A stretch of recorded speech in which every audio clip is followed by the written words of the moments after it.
함께 우리가 나눌 말씀이 오늘 초대교회에 또 아름다운 또 문제를 가지고 나아갔을 때 어떻게 해결했는지, 저들이 하나님께서 그 일을 잠시 멈추게 하시고 또 그 일을 아름답게 말씀 속에서 성경적으로 그 원리를 찾아서 그 삶을 온전히 회복하여 주신 것처럼, 오늘 저와 여러분의 삶 가운데서도 하나님께서 우리를 붙들고 계시고, 또한 우리가 가는 그 길이 하나님께서 친히 함께 하시는, 동행하시는 그 길이 될 줄 믿습니다. 사람은 누구나 자신이 하는 일이 잘 되기를 또 바라고 원합니다. 또 부모는 자식이 잘 되기를 원합니다. 사업가는 사업이 번창하기를 원하고, 또 교인들은 교회의 부흥을 원하고 있습니다. 그래서 잘 되기 위해서 온갖 노력을 많이 애쓰고 수고합니다. 기울입니다. 잘 되면 좋지만 그것으로 인해서 자칫 예상치 못한 문제가 발생하기도 합니다. 예루살렘 교회는 모이기를 힘썼던 교회입니다. 성령으로 충만한 교회입니다.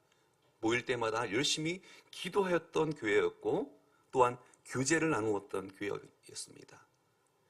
교육하고 예배하며 전도하며 봉사하며 교제하였던 가장 모범적인 교회였는데, 이 교회에도 문제가 생깁니다. 사람들이 모이는 곳에는 문제가 발생되기 마련입니다. 교회가 예외가 아닙니다. 교회가 큰 교회든 작은 교회든 문제가 다 있습니다. 문제가 생기는 것 자체가 문제가 아니라 그 문제를 바르게 해결하지 못할 때가 문제가 된다는 것입니다. 그 문제를 어떻게 진단하고 풀 것인가? 건강한 삶을 어떻게 살아갈 것인가? 때로는 그 위기를 기회로 받아들여야 함에도 불구하고 침체되는 그러한 공동체가 있다는 것입니다. 예루살렘 교회가 당면한 문제를 어떻게 풀었기에 이전보다 더 큰 부흥을 경험하였는지, 오늘 본문 말씀을 통하여서 우리가 살펴보기를 원합니다. 오늘 1절 말씀에 보면, 그때의 제자가 더 많아졌는데 헬라파 유대인들이 자기의 과부들이 매일의 구제에 빠짐으로 히브리파 사람을 원망하니 라고 말씀하고 있습니다. 여기에서 그때라는 것은 어떠한 말씀입니까? 그 바로 전에 있는 말씀이죠. 예수 그리스도를 가르치고 전도하기를 그치지 아니하는 그때를 말씀하고 있습니다. 복음의 말씀이 증거되는 그때라는 거예요. 오늘 1절 말씀에 보면 좋은 말씀이 있고 좋지 않은 말씀이 있습니다. 먼저 좋은 말씀이 무엇입니까? 좋은 소식, 바로 제자의 수가 더 많아졌다는 것입니다. 마가의 다락방에서 모였던 남녀의 수가 120명에서부터 성령 체험을 통하여서 저들이 뜨겁게 부흥을 경험하였습니다. 점차 이 복음의 말씀이 확대가 되는데요, 베드로의 설교를 듣고 하루에 3,000명이 회개하고 세례를 받게 됩니다. 안진뱅이가 일어나는 그 사건을 바라보면서 교회 안에 구름대와 같은 사람들이 몰려들기 시작합니다. 베드로의 설교를 통하여서도 역시 5,000명이나 모였다 성경을 말씀하는데, 사도행전 4장 4절 말씀에 보면 남자의 숫자만 5,000명이다 이야기합니다. 남자의 숫자만. 딸린 가족들까지 포함한다면 더 많은 숫자이죠. 이제 5장에 와서는 아예 숫자를 세는 것을 포기해버립니다. 그리고 이렇게 이야기합니다. 믿고 주께로 나오는 자가 더 많으니 남녀의 무리가 큰 무리를 이루었더라 말씀하고 있습니다. 오늘 6장 1절에는 말씀한 것처럼 그때 제자가 더 많아졌는데, 이것은 기뻐할 일입니다. 기뻐할 일입니다.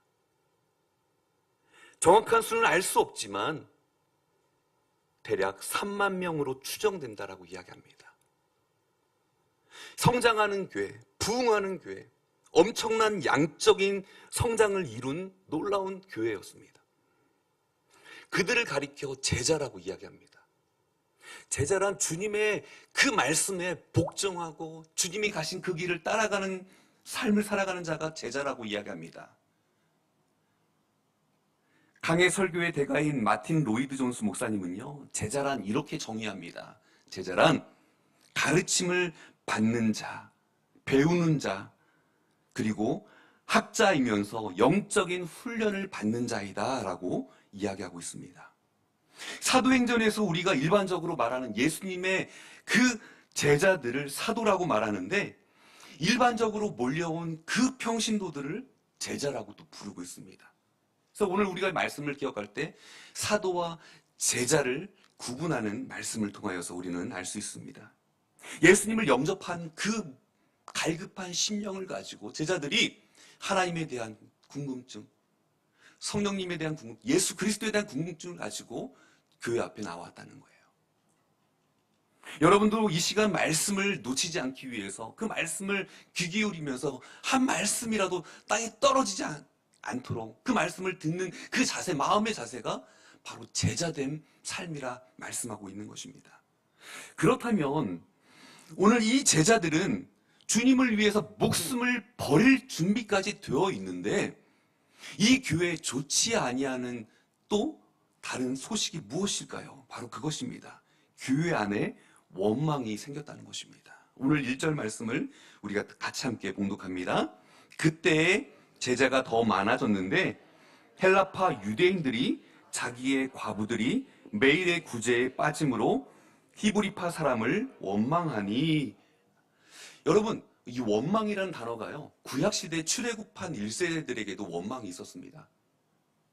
그들은 출애굽은 하였지만 가나안 땅을 들어가지는 못하였습니다. 왜냐하면 광야에서 죽은 이유가 4가지가 있었다는 거예요. 그 첫 번째가 바로 우상을 숭배했다는 것입니다. 두 번째는요, 음행을 저질렀습니다. 세 번째는요, 주를 시험하였다. 마지막 4번째는요, 바로 원망이었던 것입니다. 그런데 그 무서운 원망이 초대교회 안에 자리 잡게 되었다는 것입니다. 이 원망이 자리 잡은 이유가 바로 오늘 1절에서 말씀하는 것처럼 헬라파 유대인들이 자기의 과부들이 매일의 구제에 빠짐으로 히브리파 사람을 원망하니 라고 말씀하고 있어요. 히브리파 사람들을 원망하였다라는 것, 매일의 구제에 빠진다라는 것, 이것이 무엇입니까? 과거에도 그래왔고 지금도 그렇다는 거예요. 과거 습관적인 동작을 나타내고 있는 표현이 매일의 구제에 빠졌다라고 이야기하고 있는 것입니다. 헬라파 과부들이요, 구제에 어쩌다 한번 빠지면 그냥 지나칠 것인데 그냥 어쩌다 한두 번 빠진 게 아니라는 거예요. 자꾸 빠졌다는 거예요. 그러자 헬라파 유대인들이 소외감을 느끼고 히브리파 교인들을 향하여서 원망하게 되었다라고 이야기합니다.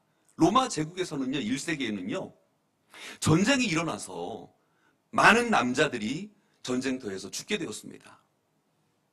그래서 보통 여인들, 성경에서 말씀하는 60세 이상의 과부들이 참 많이 있었다는 거예요. 하나님은 객과 고아와 과부를 어떻게 해요? 돌보라라는 구절을 우리에게 두셨습니다.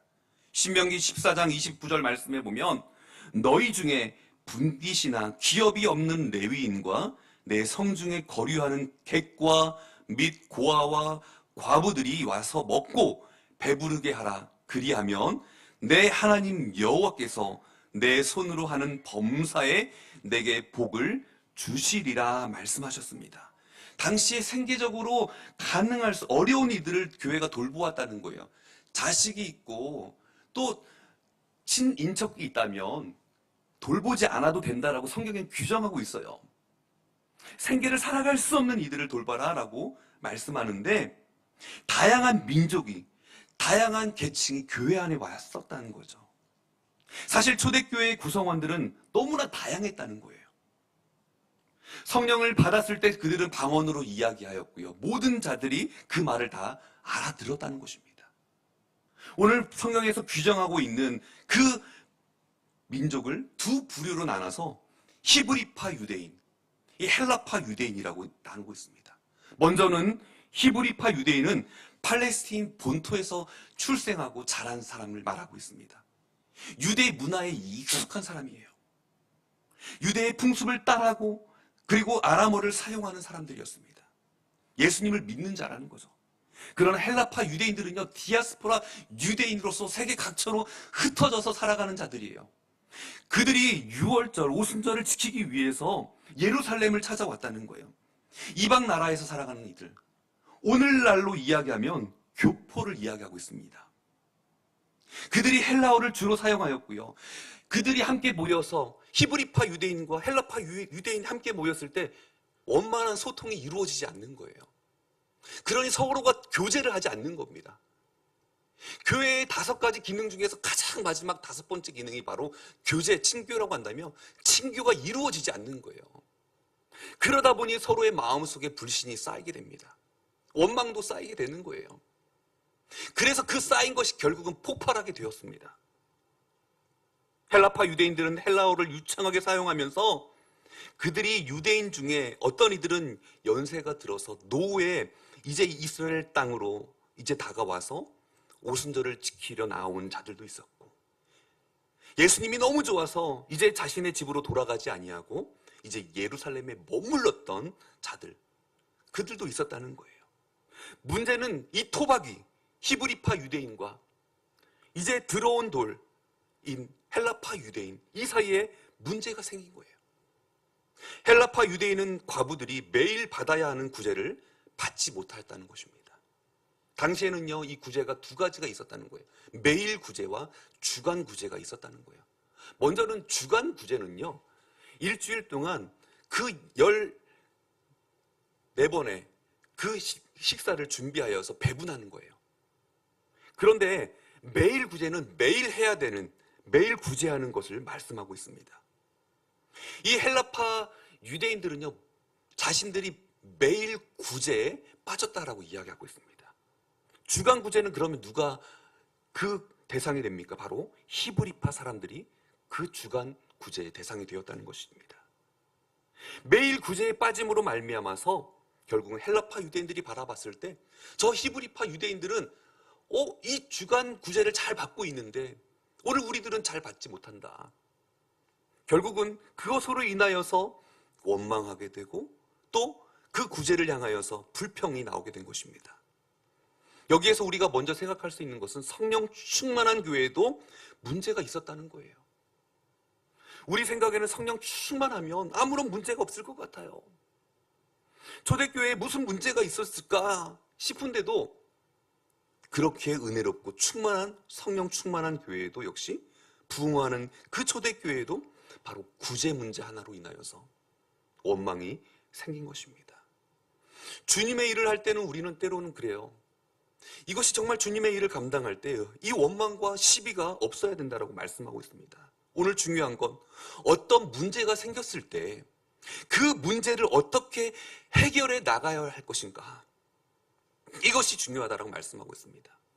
그럼 초대교회는 이 원망의 문제를 어떻게 해결하였습니까? 오늘 성경에 답이 있습니다. 오늘 2절과 4절 말씀을 함께 봉독합니다.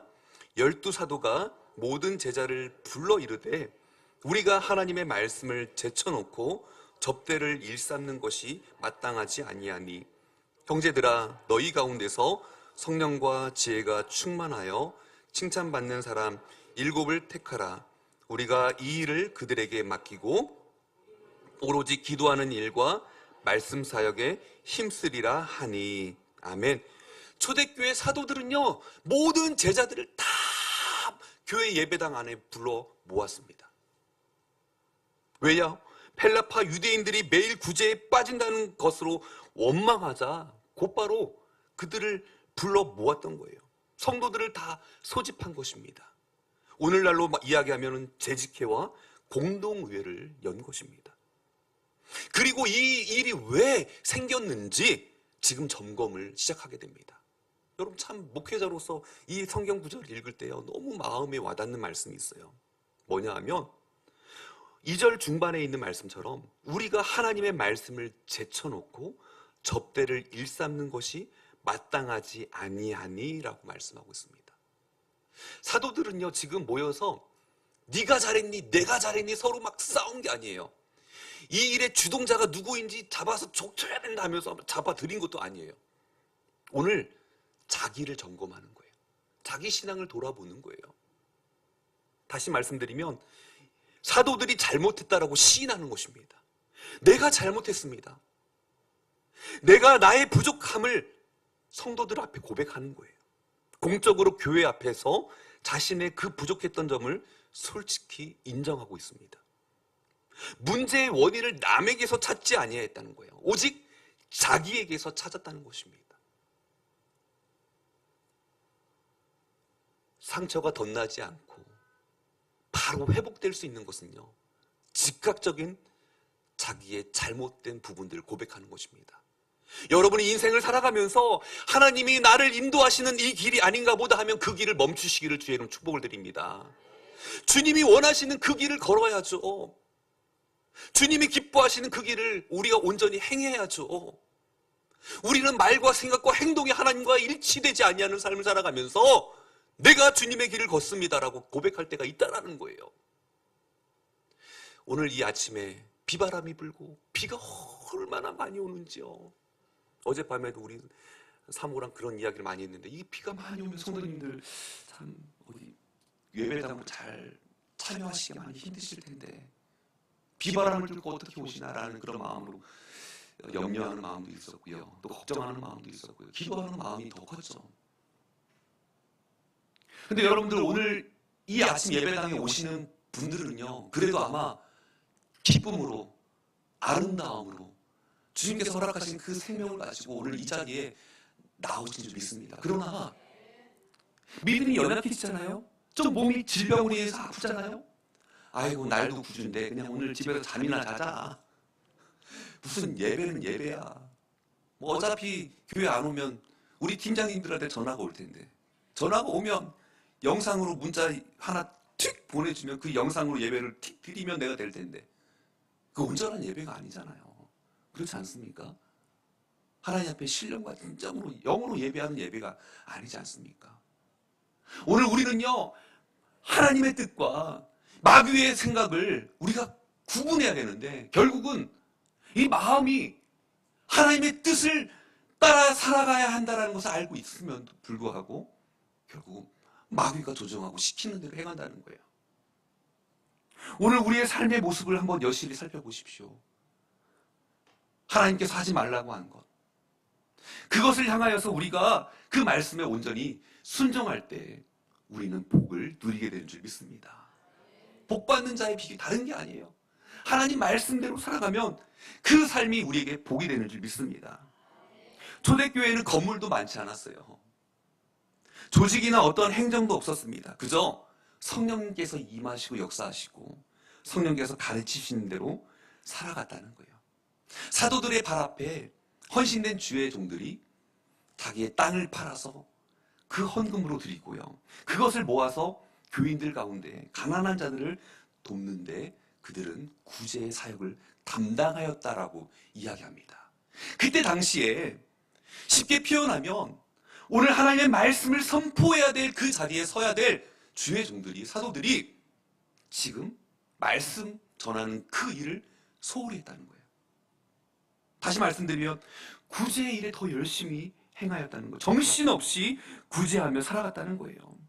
그러다 보니 헬라파 유대인들이 원망하는 소리를 듣고서야 이제야 정신이 번쩍 드는 것입니다. 아, 우리가 지금 무엇을 하고 있는 것인가?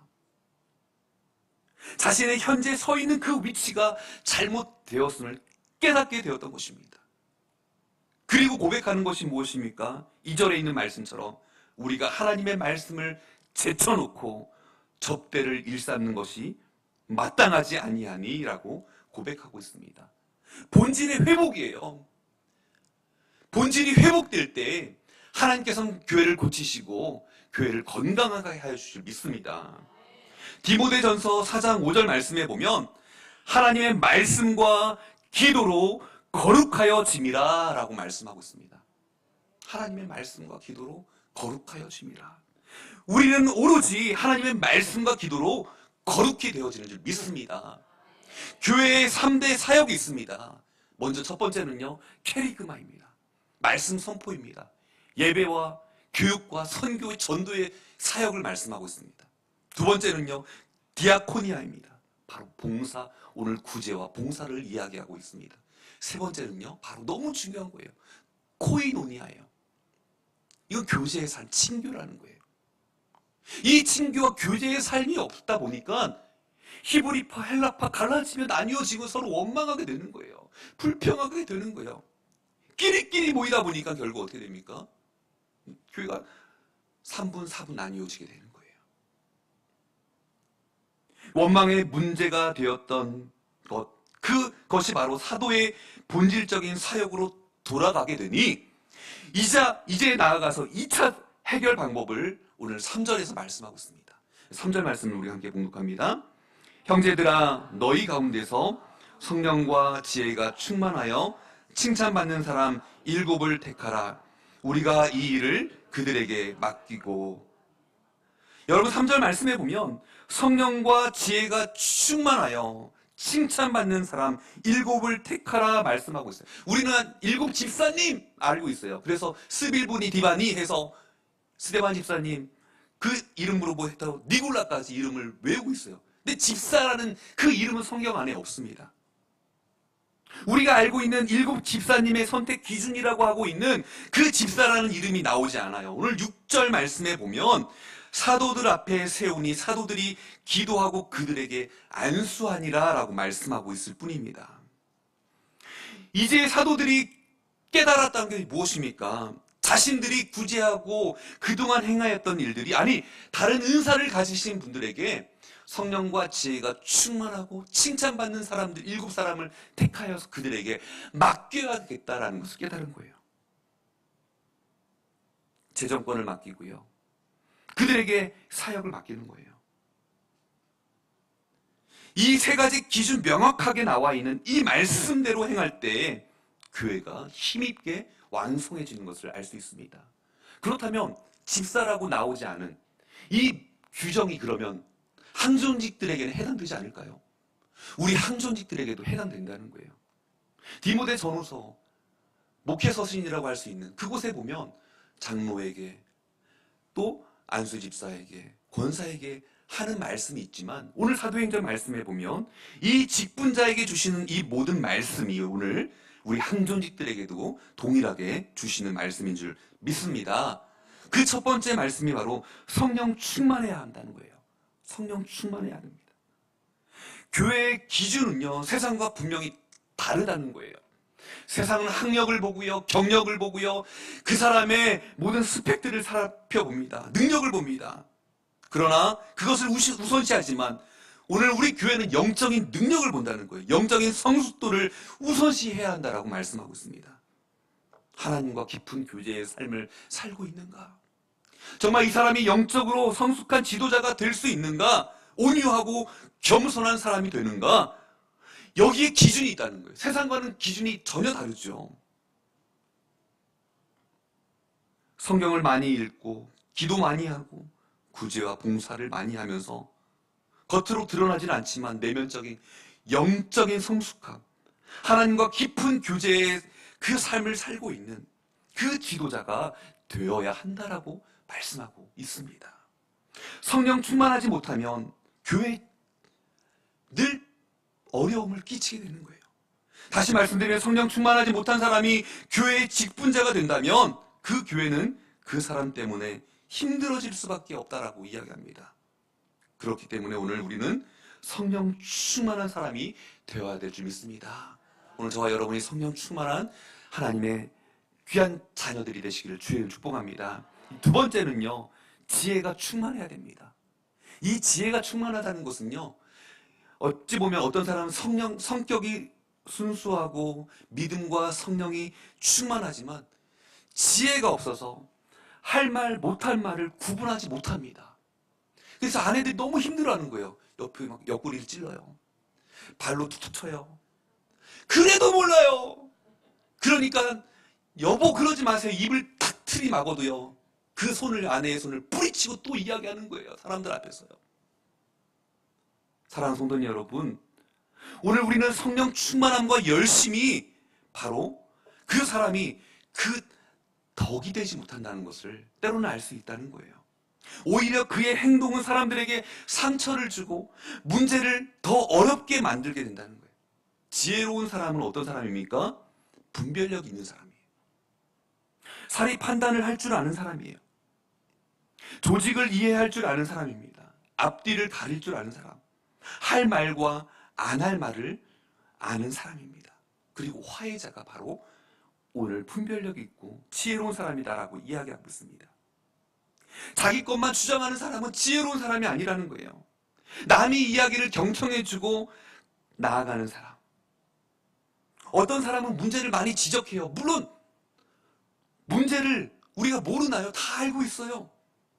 문제를 지적하기보다는 문제를 해결할 줄 아는 사람이 필요합니다. 그 문제를 없앨 줄 아는 사람이 우리 공동체 가운데 필요하다는 거예요. 그래야지 우리 공동체가 건강한 공동체가 된다는 거예요. 지혜로운 사람은요, 그 조직을 잘 관리할 능력이 있는 사람입니다. 오늘 우리가 때로는 어느 교회 가서 여기도 문제, 저기도 문제, 많은 문제를 이야기해요.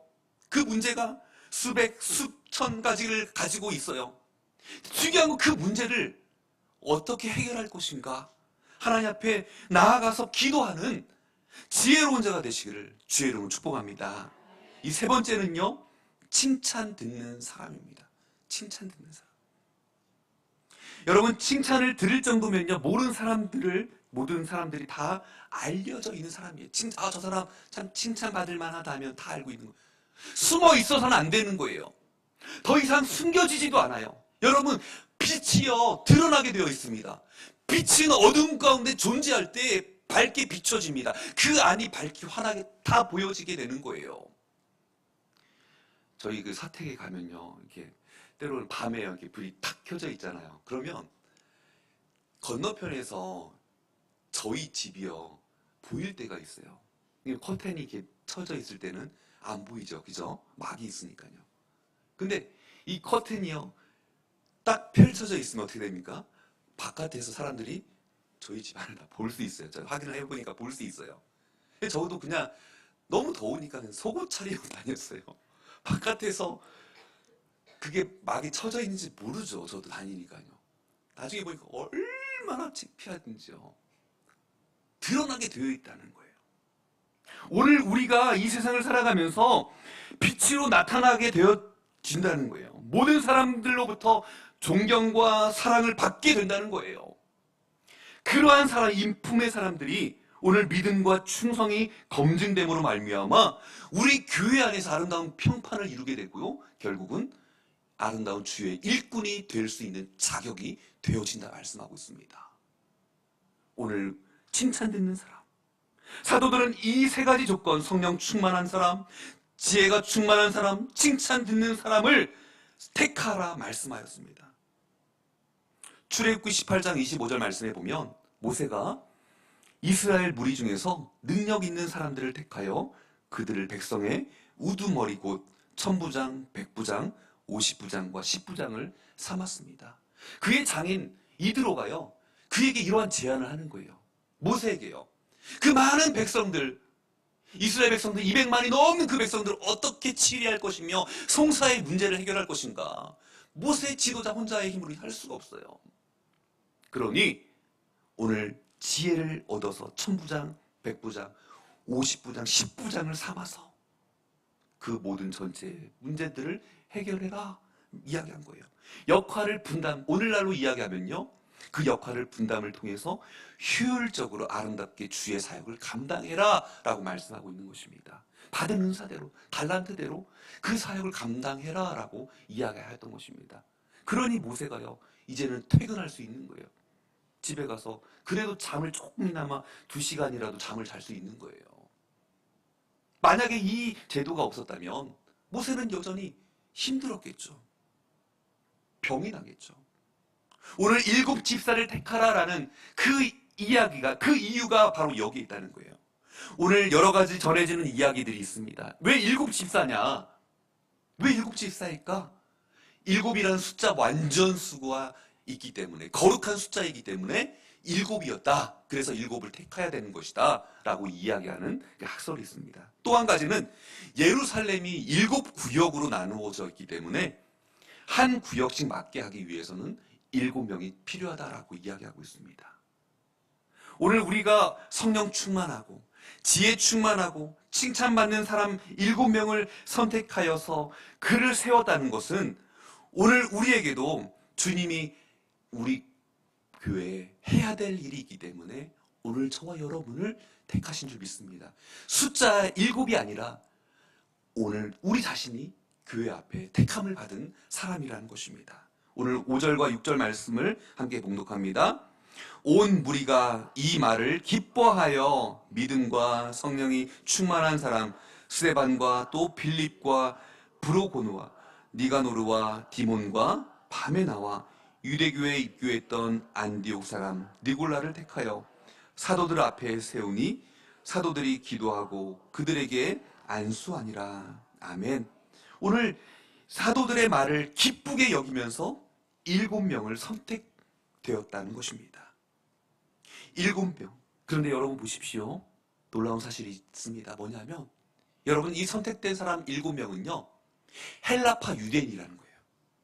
히브리파 유대인이 한 명도 없습니다. 그리고 마지막 언급하였던 니골라는요 이방인으로서 유대교에 가입한 사람입니다. 입교했던 사람입니다. 이 안디옥 사람 니골라를 제외한 나머지 사람들은 다 헬라파 유대인들이라는 거예요. 생각해 보세요.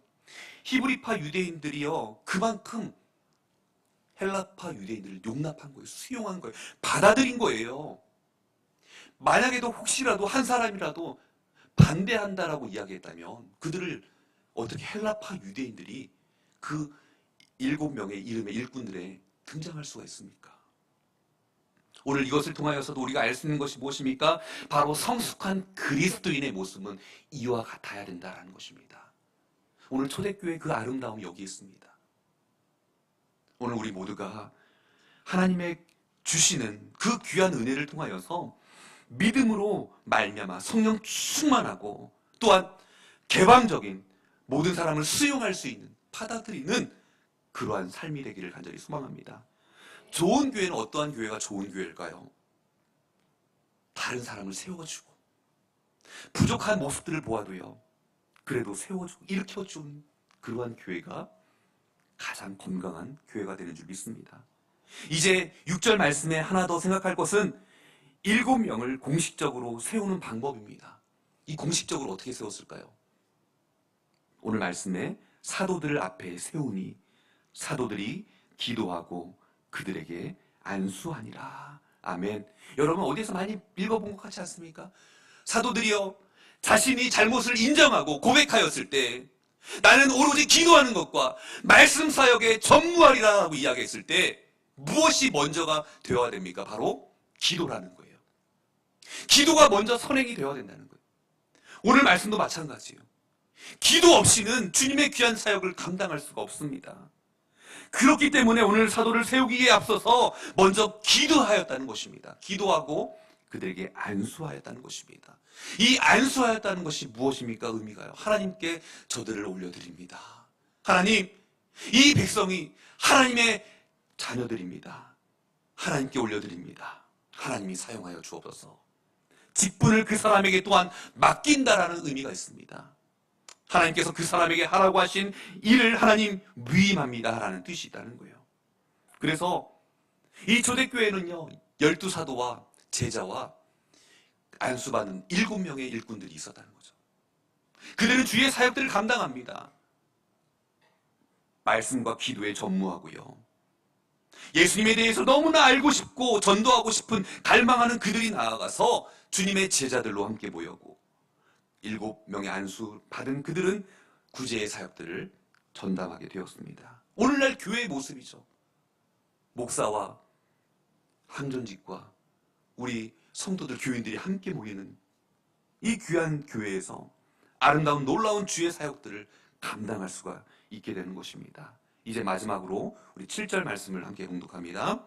하나님의 말씀이 점점 왕성하여 예루살렘에 있는 제자의 수가 더 심히 많아지고 허다한 제사장의 무리도 이 도에 복종하니라. 아멘. 제자의 수가요 어떻게 해요? 더 심히 많아지고라고 이야기하고 있습니다. 1절에서는요 그때의 제자가 더 많아졌다라고 이야기하고 있습니다. 더 심히 많아지고 교회가 더욱 부흥했다는 말씀입니다. 하나님의 말씀이 왕성하니 오늘 교회가 온전히 바로 세워지고 건강해지고 질적으로 양적으로 성장하였다라고 말씀하고 있습니다. 사랑하는 성도님 여러분, 오늘 본문 말씀을 통해서 우리 교회도 이런 부흥의 역사가 일어나기를 간절히 소망합니다. 이제 오늘 말씀을 통하여서 성령 충만하고 지혜 충만하고 칭찬 듣는 사람이 오늘 교회를 잘 섬긴다라고 말씀하였습니다. 오늘 나로 말미암아 나로부터 오늘 교회를 잘 섬길 수 있는 귀한 부흥의 역사가 일어나기를 주님의 이름으로 축원을 드립니다. 기도하겠습니다.